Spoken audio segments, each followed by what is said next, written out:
Now, before I get into this review of RWBY Volume 5, Episode 6, I just want to say out something that I have discovered.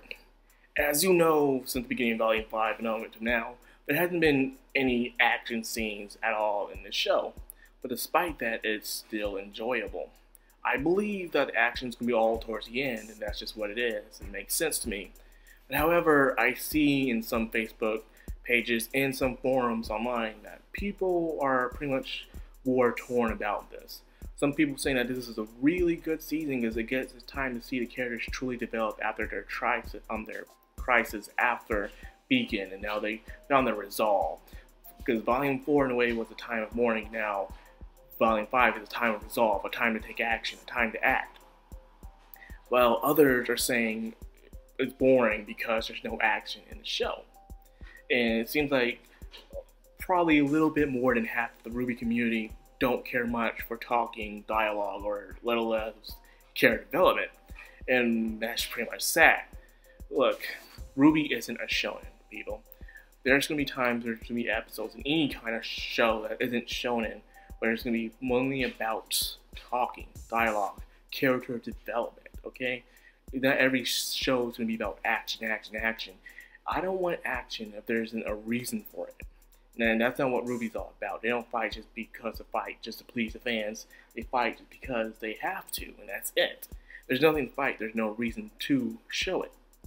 So that's all I want to say. I want to get that off my chest because I feel like it's kind of upsetting to see that a lot of people are not appreciating the character development and dialogue that's going on. In a way, it's also setting up the future events later down the road of this volume, which people just need to understand. So anyways, let's finally get into the episode. Episode starts off with Qrow. Qrow is trying to find recruitments to help out Haven in the upcoming invasion of the White Fang. However, he can't find no one. No one's in town, everyone's gone or missing, or they're on a mission. And they're probably even presumed to be dead, which is kind of sad in a way. And here you can see Qrow having some regret. Some like, where all these people go? Where have they been? These are probably people Qrow hanged out with before he actually started to actually have a strong bond with Ozpan, and we were hanging out with them, but now they've moved on. Qrow probably haven't realized that these people are no longer here for years while he was so busy helping out Ozpan and traveling around the world of Remnant trying to find answers for him as well. So now he's finally realized that everyone's gone. It's just him now. In a way, he feels alone because his service to Ozpan came with a price. And now we get to go into, finally, every time Yang shows up on screen is always good. I love it when Yang's on screen. You always see her just grow as an amazing character. And so far, between you and me, besides Weiss, Yang is also a character that has great development as well. So my opinion is Weiss, Yang, Blake, then RWBY in a way. Just counting Team RWBY as well. But anything else, I would have to say that RWBY's at dead last. But other than that, Yang has some of the best character development in the whole entire series, despite the fact that she actually has less screen time than anybody in the series, which is sad. So anyways, I love the choice she makes. And I also hate what Raven did. I saw what Raven did and I kind of noticed what she was up to in the first place. How she kept beating around the bush. Yang kept asking Raven questions, but Raven wouldn't really directly answer the questions. She kept moving around them, but then she'll mention something else about what's going on within the world to try to make Yang more curious. In a way, she was trying to put out some bait for Yang. So far, it seems like Raven's goal with Yang is to have her join the tribe and they can pretty much have a fresh start. So that's the reason why she wouldn't answer her questions.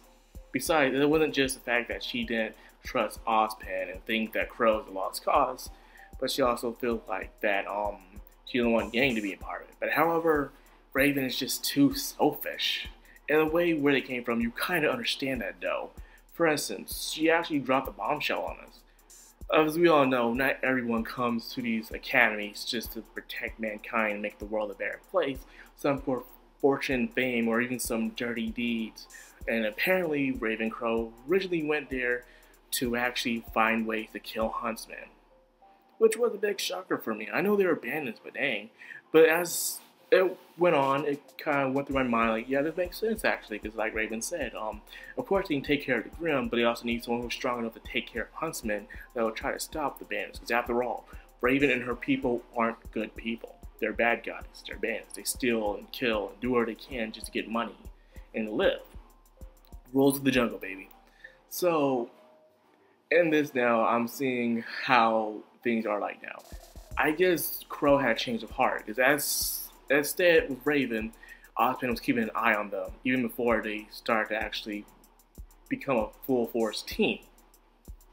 Ozpin treated them the same way they did Team Ruby, how he would let them get away with certain things, or let them go on dangerous missions, and keep it under wraps. So in a way, Ozpin treated Team Ruby the same way. So because of that, it kind of led into one thing to lead to another, and caused some major sacrifices. And that's the reason why Raven left. Raven had her eyes on the prize, was to get strong enough so she can defend her village. However, Crow went astray. Crow, in a way, probably believed everything Ozpin said and decided to go follow him for some reason. And in a way, I believe Crow made a better choice, because it's better to do something than do nothing. In a way, it felt like Raven was having poor excuses. She didn't explain why she left the family. No matter how many times Yang would ask her why did she leave, she never explained it. And that kind of upset me a bit. Like, she kept beating around the bush. Like, really, Raven? Really? So anyways, she said that they have something that Ozpin did to them. And so they went outside, and I'm like, holy crap, what did they do to them? And guess what? She turned into a raven. I'm like, boy, I didn't see that coming. No, of course I saw this coming. In fact, at the very end of Volume 3, after the credits, when Crow fell down and Crow starts flying off, I said that Crow could morph into a crow. And of course, some people down in the comments, other people did not believe me, saying that was just some metaphor or some symbol saying that Crow's going to follow them. But in the end, I've already known that they can already change the birds. However, I didn't know why or how they were able to do this, but now it was explained. But that's the only thing I did appreciate. Apparently, Ozpin helped them change the birds for some reason. Probably to help them go faster on missions or something like that. Who knows? But I already knew that. In a way, I felt disappointed. Like, really, this was the hype. This was what they wanted to show me. Something that I already knew. I didn't know Ozpin helped them do it, but apparently that's what happens. So now, I am very proud with Yang and her choice. She stayed focused. She has that same focus, however, as her mom does. The mom was focused to go to Beacon and to train as a warrior so she can come back to her village and do what she needs to do. And now Yang had also that same focus to find her sister. Despite how many baits that Raven tried to pull under the table, Yang was focused. What mattered to her the most was to find her sister and make sure she is safe. So despite everything Raven tried to bait Yang with, she would not let it happen. And that's why I'm really proud for Yang for doing that. I'm glad that she stuck out for Ruby, and now they are finally united. And that scene at the end, very teary-eyed, man. Very emotional. Like, oh yes, almost all of Team Ruby's back. Except for Blake. But hey, she's Blake. But yes, I was happy. It was a nice reunion and everything like that.